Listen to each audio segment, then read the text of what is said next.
DJ Event Planner will change the way you manage and run your business. Streamline all of your procedures and software into one easy-to-manage system. DJ Event Planner, the ultimate online planning tool.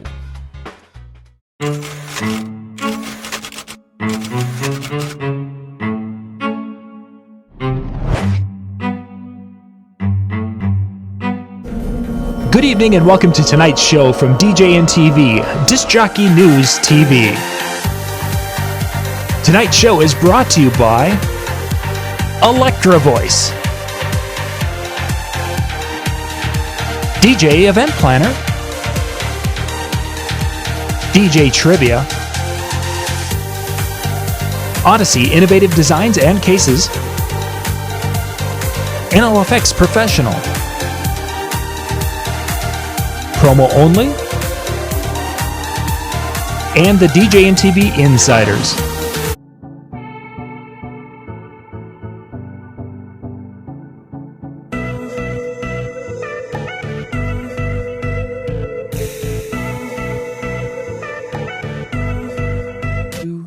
Go. Hey, we're here. We're live. Woohoo! The first time. Nick, we didn't even have to get out and push. Yeah, I got a bad back anyway. Some days it feels like we just got to do that. So, hey, thank you for joining us tonight. Tonight we're going to be talking to one of the talented, handsome, and respected speakers at the DJNTV DJ Conference. So, Nick, if you could go find our speaker behind... I was touched for a second, John. You called me handsome. I was like, oh, wow. Oh, this speaker, this could go even better than I thought. So, Nick Spinelli is with me tonight. Good evening, Nick. Thank you for being with me. Thank you. Thanks for having me. Oh, yeah. It's time to talk about the upcoming DJNTV DJ Convention coming up in just a couple of weeks here in Las Vegas. Nick, you're going to be there. You're going to be presenting. And You're going to be spinning at one of the evening parties, and we can talk a little bit about that. But I think really that part that we want to kind of dig into as the bulk of the show is some of the things you're going to be speaking on and the takeaways and such from that. Sure. Before we get to that, let's kind of, for the people who don't know who Nick Spinelli is, because they're living under a rock and they don't follow Big Daddy's channel of people to watch. Who is Nick Spinelli? I'm a wedding DJ. I'm going to put you right at I'm a DJ from New Jersey, and I make dumb videos. The location is different, but that sounds like a lot of us. I mean, How long have you been? When did you start your DJ career? I started when I was 15. I just turned 30, so I'm half my life, I guess. So 15 years in. I've been full time though for going on 7 years as a DJ. And you mentioned, of course, weddings. Is that primarily what you do, or do you do a variety of different events? Weddings and clubs. So about 80% weddings and 20% clubs. Maybe one Sweet 16 a year, one prom a year. That's it.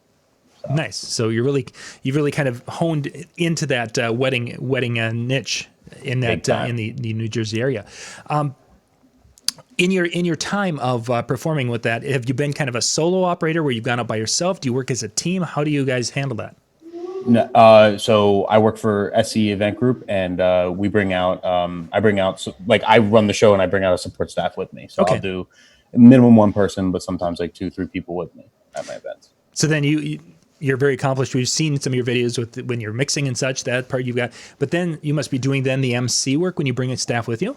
Correct. I MC and mix. So I'll host the event and then throw down after. So we kind of run the show. So we just have like a support staff that kind of helps us along. When I'm MCing, I'll have a member of my team kind of doing the music and stuff.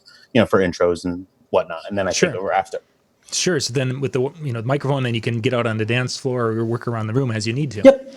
100%. Nice. So of course that opens the door, so you'll be able to teach line dancers at your events. Nope. Bring that right around here. I didn't even see. I thought I should have seen that coming. I didn't see it coming. It was right in front of my face. Man. Bring that around. Oh, so, man. Nick, at the show, you're going to be speaking about. How did we have that listed? Stop doing line dances. Tell us a little bit about what was the impetus for that title and that topic. With the line dance, I mean, it's something I feel passionate about. I used to be the biggest entertainer, the biggest line dance teacher. I had a dance for everything. Like when I started out, before I knew how to mix, I was out there with the crowd teaching a dance to everything. I would teach 10, maybe 15 dances a night, or some kind of crowd participation thing a night. Like I was all about it. And, as I got, older and progressed and stuff, like things changed, and I completely cut it out altogether, for a couple different reasons. And, so I think I have a unique perspective. A lot of DJs come on the scene right away with like a kind of narrative where they're like, I'm never going to do a line dance ever, whereas like I was all about it. And then I completely changed and I avoid them at all costs at this point. So I put together a video and kind of went into depth, like why, and why I think pretty much everybody, I think everybody should really consider avoiding them at all costs. So let's define line dances for those who are out there thinking. So after your video went up, or your post went up, some of the people in the chat room were talking about, that this is a line dance and this is a line dance. So kind of define that so people can have a better grasp of what you're referring to. Yeah, and that's actually something I should have said in the video, and I didn't. Every time I post a video, I always like miss something. Like, damn it, why didn't I say that? So there's a huge difference between line dances and crowd participation songs.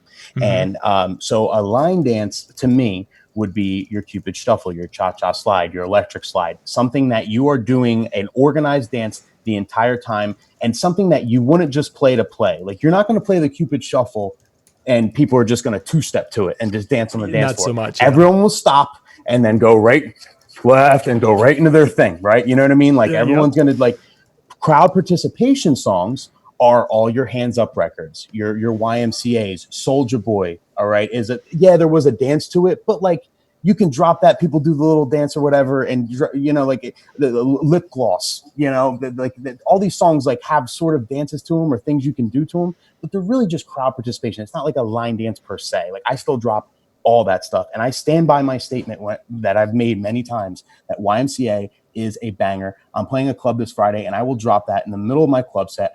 I don't care. You're right. Everybody loves it. I'm telling you. So it's just when I made the video and I made the post, I really meant line dances specifically, not crowd participation songs at all. Are you seeing that the younger people are just burned out on that kind of stuff, or is it is one of those things that it's across the board that young to old, they're just like, hey, we've been there, done that, let's move on? I think that definitely young people are burned out. The new generations don't want to be told what to do, how to dance, or anything. So it's not real unless it's like unless it's something that's trending right now, like on TikTok. They're not going to want to do it, so they're completely turned off by it. The older people, it got a little old. I mean, I will say that like the old people maybe are the only ones that still kind of request it or still would want to do it and stuff. But that's not the market I'm trying to please. And that was one of my points that like. When I DJ and stuff, like I'm more concerned about like what the younger, like 40, like 50 or younger, 40 or younger generation kind of thinks of my brand and what I do and stuff like that, more than the older people. You know what I mean? It's because like that's who's booking me. That's who's like, like that's my target market. Sure. Let's kind of talk a little bit about that target market as a person is kind of identifying that person or those persons. What are some of the characteristics that you're aiming for that as your target market that would make that kind of preclude that line dance type of an event? What do you mean characteristics? Characteristics, little things that to describe your target market. If you were going to have put a this is what my target market looks like. It's this type of person that likes this type of thing, and they do this and they do that, and that idea. I mean, personally, the target market I base my social media off of, base everything off of is 25 to 35. We shoot for, I guess you would say, more on the higher end of things. You know what I mean? Mm-hmm. So like. It's basically that 25 to 35 and I only do like I don't do any cultural weddings or anything like that because I know nothing about that. Right. So it would be like 25 to 35 like regular like kind of like non-cultural weddings. Does that make sense? Mm-hmm. No, it does. And of course you mentioned earlier that you do a lot of YouTube videos, and when you're doing your videos, are you kind of keeping in mind the production and creating videos for that audience, or is it just something that you're creating some fun videos to make people laugh? It's kind of both, you know. I have a general rule, like I don't ever talk about like religion or politics or anything like that. Right. But you know, it's kind of both. You know, I try and make videos that are entertaining. I like helping DJs. Like if I think of if I discover a cool trick or something, I try and make a video about it to kind of like let everybody know. You know what I mean? Kind of like help out that way. And then I just try and like be really authentic. I think like nowadays, like authenticity, I can't even talk right now, is like currency nowadays. Mm-hmm. It really is. And I think it's really important. I think, so I just try and like just show my true self, and, cause the whole thing where, cursing and all that, and I a lot of people are like, well, you're worried about like turning off your couples, cause like I'll post a vlog, and I'm just going about my daily life and I'm acting like how I would act if the camera wasn't on. Right. And, and the truth is like at the end of the day, when you put out content, there's always going to be haters. You know what I mean? There's probably people who are watching this right now. It's like, oh, I hate your face and your Jersey hair. You know what I mean? And there's going to be people that love you. And, I'm sure that there has been couples in the past that like kind of look at my page and or look at my videos and they're like, I really don't like this guy. He's too edgy for me. But then there's also couples that like absolutely love it. And the couples that think I'm too edgy, we're probably not a good fit anyway. Right. You know what I mean? I'm not going to fake it at their wedding. So like it really narrows it down to like the right couple, the right like target audience. So that consistency is definitely a key to the success of who you're attracting. 100%. Authenticity and consistency. Yep. Nice. We of course mentioned a little bit the creating funny videos, and one of the little video series I've been enjoying following is the ones where you're taking a word, baby, through history. What was your and if you guys haven't seen that, Nick, what's your YouTube channel? What's the do you have the it's youtube.com/Nick Spinelli. There we go. So Nick Spinelli spelled out. You guys are good there. You did this series of videos and such. What was kind of the inspiration for those videos? I don't know. All my ideas come to me in the shower. Like, to be completely honest, it's the weirdest thing, John. Like I'm taking a shower, and it just hits me. I'm like, yo, what if, because I heard on the radio that la la la la la, I love you, right? Uh-huh, I was like, man, they've been saying la la la forever, And then I was taking a shower, washing up, and then it hit me. I was like, why don't I make a mix? Like I pick one from every decade. I'm sure there's one every day. And then I started researching, and then and I started dropping them on YouTube. And then like I have a whole list of. I have so many I'm gonna do. Oh, it's nice. cool because like it just went from la la la to na na na to baby to yes to I'm gonna do one on O's soon. So like all the there's so many, and I can do like a part 2 on laws and nas. Oh, I'm sure. So many I missed. So I don't know, it's just a fun little project. Yeah, and, that was. And it gave me a reason. I really enjoyed doing them, and it gave me a reason to kind of like make up new mixes and and like practice and stuff and set up my turntables, and I like creating stuff like that. So it's just fun to do. So let's talk a little bit about when producing a video like that. So you're going to shoot one. What kind of a process is, we see the final edit where it's close, it's all tight and looks good. The setup, take us through the whole process of how you create a video like that. I lay out I practice ahead of time, and I figure out what I want to do first. Then once I figure out what I do, I go take a shower and fix my hair, because I'm usually figuring this out in like my underwear and I look like shit, right? Or look like crap. Sorry. I've really been practicing. You have been. I know that. We made it like 15 minutes in. John hates me. So then I, get everything together. I set up the camera, get the angle right, everything. Then I start trying to do the routine. I usually curse myself out and curse out my turntables after 100 tries until I get it right, or I think I got it right, and then I watch it back and I messed up this little thing, and it just drives me nuts, or whatever. But sometimes it's quicker than others. But I just do it till I get it right, and then it's really easy. I just record it in Serato. Technically, I record it with a GoPro. I have a GoPro Hero 8, in wide angle mode. I record the audio in Serato. I link up the audio with the video in Premiere, so like it's like the direct audio from Serato, and then little color correction, little words and everything. Just edit it out real easy, and then that's it. So Adobe Premiere is pretty much your go-to for editing. I'm a Premiere guy. Yeah. Love Premiere. Powerful stuff. Excellent. There's some questions that are coming in, so I'm working those. Working those in as we roll through. So, you got a lot of people watching tonight from around the country, from Vegas, awesome. From Texas, from North Carolina, Florida. Goodness gracious, a lot of folks with us tonight. So excellent. Awesome. Excellent. What's up, everybody? So you've got the video side of it. Let's talk about Nick Spinelli, the mixing man, when it comes to performing like in the clubs and such. How has that evolution of building that side of your performance? How have you done that over the last few years? So I started out as a wedding guy. I never started out with clubs. I only did weddings. Like I said, I was like, an entertainer, MC, big MC, teaching line dance, all that stuff. When I discovered mixing, right, and I discovered DJ AM, and I'm like, oh my God, like you can do that. Like it's possible to blend. Like I didn't know this stuff existed. The person that taught me, didn't, mix and stuff. So when I discovered that, like I locked myself in my room with my CD mix too. And I had stacks of CDs that I like ripped, and I just figured out how to mix. And once I got into mixing and stuff, I started looking, trying to get into the club world. And it was tough because it took me a while to get anything in the club world because, I was a wedding DJ and, there was that stigma, especially back then. It's going away now. It really is. It really has evolved, but it was just tough back then. In college, I did like my first club and actually started playing sets. And I kind of really liked the club aspect because, it kept me dialed in. You don't have to be as safe at clubs. You can try mixes out that you probably want to do at a wedding because after you clear the dance floor, you know what I mean? That sort of thing. And, so really, and it kind of evolved that way. And my biggest, what got me into it, I got put on by this guy named DJ Herc. I did a party with him, like some rave party.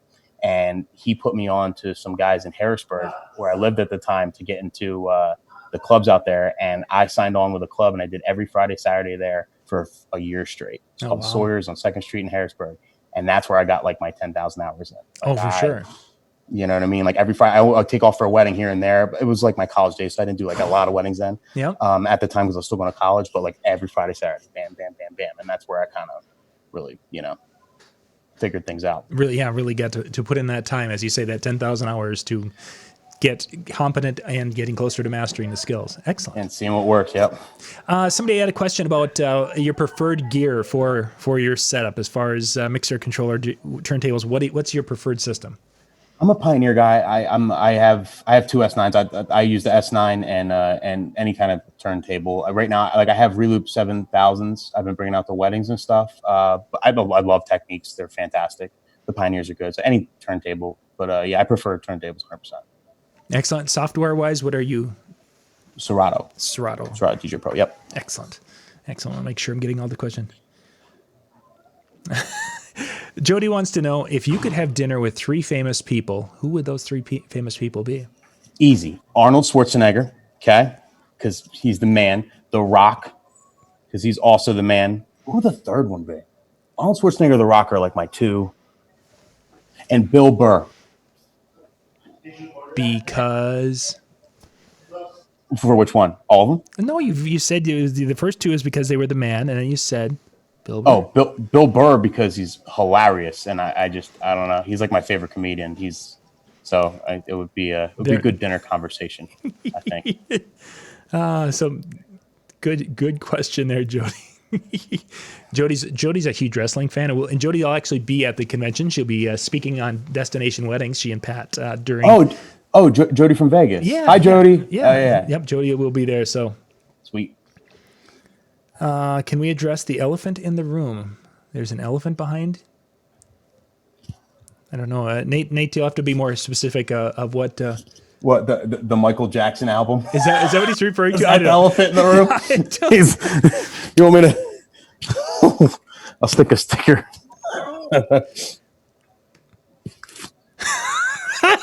I didn't even see that. Okay, so the elephant in the room is the name of your computer in the lower corner. Why did you? Oh, that's what I call. All right, so I bought the new Big Mac, and that's what I named it. I didn't mean for. Sorry about that. Oh man. So that's the name of my computer. I didn't realize. I just clicked through when I logged in. Yeah, Whoops. That's funny. I'll fix it. Yeah, sorry about that. So if you guys want to airdrop me when I'm nearby, you'll know what my computer's name is. This is embarrassing. Yeah, Nate, that's a good catch. I have screens overlapping, so I didn't see that. Yeah, I not even. Oh, bam! I'm Nick Spinelli now. Okay, cool. Yeah, so. All right, good. Oh, that's funny. So, if you could do any event, where would the ultimate DJ event be for Nick Spinelli? Good question. There's so many. I don't know. Give us a few. Give us a few that are like bucket list type events that you'd love to do. I don't know. Like any of the Omnia in Vegas with that thing in the middle that just does crazy stuff. You know what I'm talking about? That thing, that thing. Oh, I want to DJ with that thing. That would be like the ultimate, I think. Any festival stage would be like crazy too. You know what I mean? Like obviously any DJ's dream, I'd love to do like bigger the crowd, the better, right? You know? Mm-hmm. But yeah.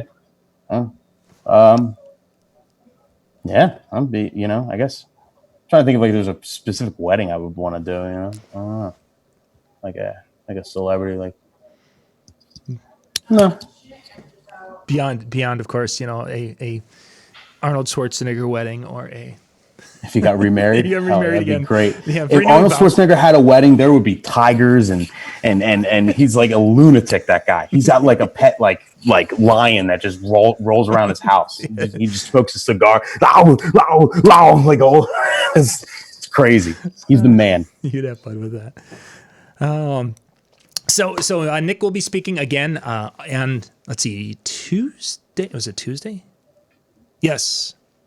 Tuesday, yes, we moved it up an hour on Tuesday. So Tuesday at 3:00 on the schedule. We had to do some changing on the schedules today. You guys can go out to DJNTV.com/show. You can check out the full schedule. It has all the different presenters that are going to be speaking. It has the master classes. It has the schedule for the chill room. It has the list of the sponsors and vendors who are going to be there that are DJ related. Everything's out at DJNTV.com/show. That'll take you right to the page. Yes, thanks for joining us, Mitch. And we got Jason that's jumped in here. So a lot of folks with us tonight.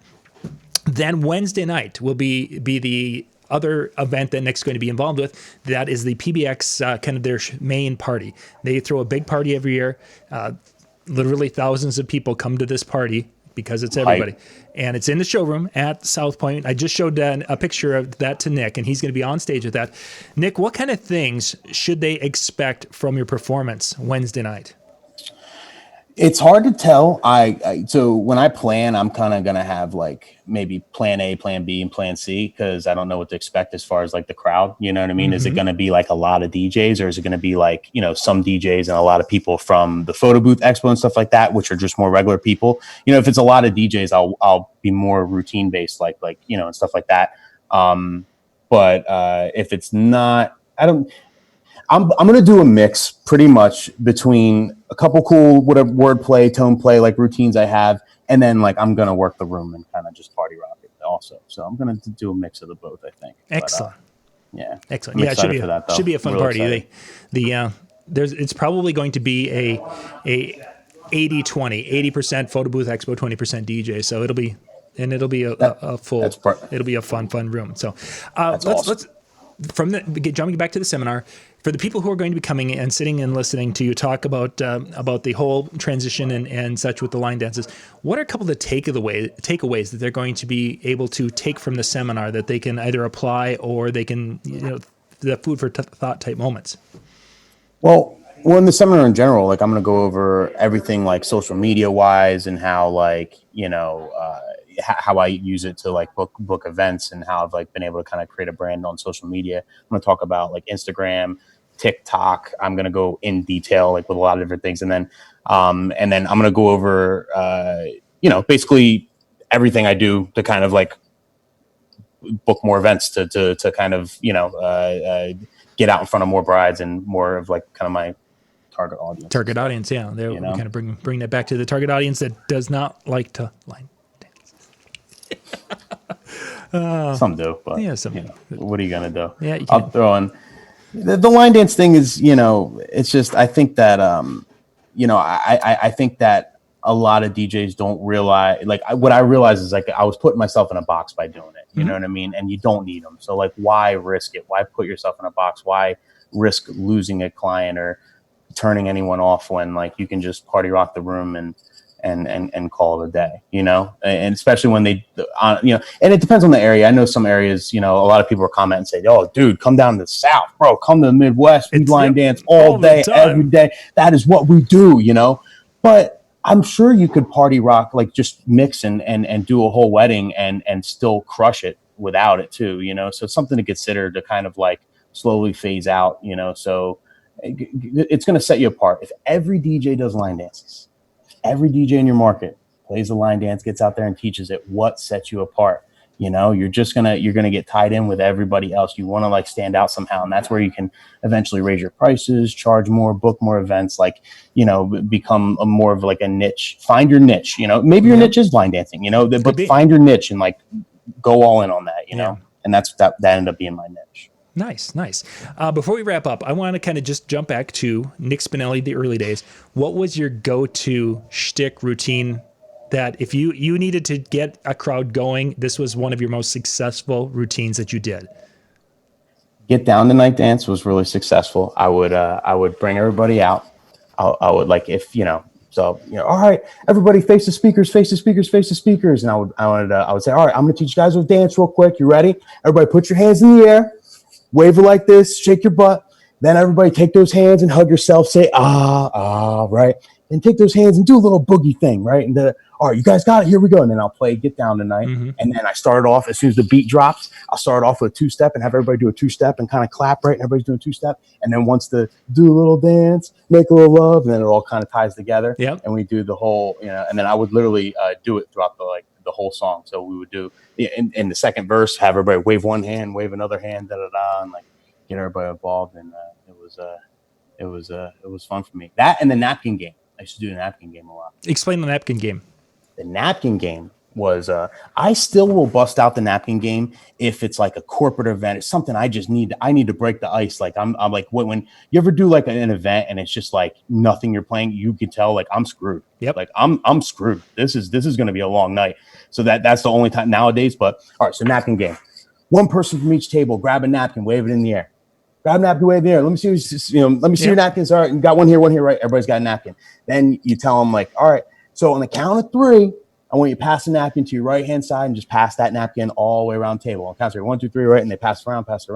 And then when they stop, you know, you have them, you say, all right, well, that's your bartender for the rest of the night or whatever. You know what I mean? Like, oh, you're the bartender. You charge for all the drinks that go around again. And you can do a bunch of different things. You know, you make up all kinds. Sometimes I'll make it up situational. But then the main point of it, to make it short, so basically the last person you stop, you have them stand up like, all right, you're your table's party animal. It's your job to get everybody at the table on the dance floor for the next song. And then you hit like, you know, one of your dance floor starters, your Uptown Funk, your Yeah by Usher, whatever, you know, whatever you kind of start dance floors with, and bam. And then, oh, come on, party, bring your people up, bring your people up. And then they'll kind of bring in it.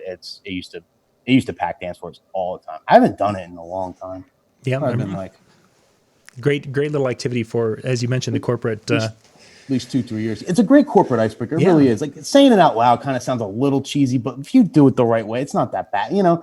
And it gets people going. And I'm walking around all the tables too, making sure they're doing it. You know, if I see someone who's like bopping and like all excited, I'll like on purpose stop it when it's on them. They have it. You know what I mean? Like stuff like that. So it used to help. But now, honestly, I'm going to do a video about this soon. But if I can be completely honest with everybody, like as far as starting dance wars and stuff, all I do now, I'm going to like, I get on the mic, I get a song queued up, you know, and I have my assistant ready with the song. I get on the mic, I go on the dance floor, and I'm just like, all right, guys, looks like pretty much everybody's done eating. It's time to party. Ugh. And then we hit a song. And then that's it. There's really no science to it. Like it just, and then people come to weddings to have a great time, you know? It's literally, everybody comes to weddings, they know that dancing's involved, you know, and the people that don't dance, they're already set up. They know where they're going to post up, and that's it. The people that dance, they're waiting for you or cue the lights, and then they're out there, and then that's it. And I just roll with it, you know? Yeah, so. And that has been probably one of the biggest changes that I've even noticed myself in the Midwest is that it used to be very common that with that first hour of a dance was like throwaway time. We were doing the 4-hour dance, you know, dinner and then a 4-hour dance. It's not that way anymore. You open that floor and you get the lights set and you get out of their way because people are coming. That's it. Yeah, it's a different world. And then they party, and then it's more simpler, like it used to be more like you had to trick them into it almost, and now it's just like they just go. Yeah, it's much nicer that way. Nick, if people want to reach out and say hey or anything before the show or what have you, what's the best way for them to get in touch with you? I mean, DMs and anything, Instagram, Facebook messages, at DJ Nick Spinelli on Instagram, or if you're connecting me on Facebook, usually those messages are like the best way. Sure. I answer all messages, I'll get right back to you. I'm pretty good about all that stuff. Yeah, you guys can go out and follow his Instagram page. If you're not following that, go out and follow his YouTube channel. Yeah, because he's follow my TikTok. Oh, goodness gracious. At DJ Nick Spinelli. I got some dumb videos on there. You kids and your social media stuff. I'm telling, TikTok's the wave. We'll talk about this later, John. I'm telling you. All right, you'll see. I can talk you into this. I've been obsessed with TikTok lately. I'm gonna have to look into it then. I'll look into it. So it's a great time. Nick, thanks for being on tonight, and thank you guys for being with us this evening. We'll be in Las Vegas, February 23rd through the 27th. DJNTV.com/show. On that page is the ticket link. The promo code. The tickets are on sale yet until Friday. After Friday, they're going to go, I believe, all the way up to their full price. So you can save like $125 a ticket by getting them this week. So jump on that, gang. Airfare is still cheap. Hotel rooms are still inexpensive there at South Point. It's a great time to go out there, have some fun, and get to hang with Nick Spinelli. Be there all week. It'll be fun. Thank you, guys. We'll be back in about a half an hour for our PBN TV show. We're going to talk about using nonprofit things to help grow your photo booth business. So we'll be back in about 30. Thanks. Thanks, guys.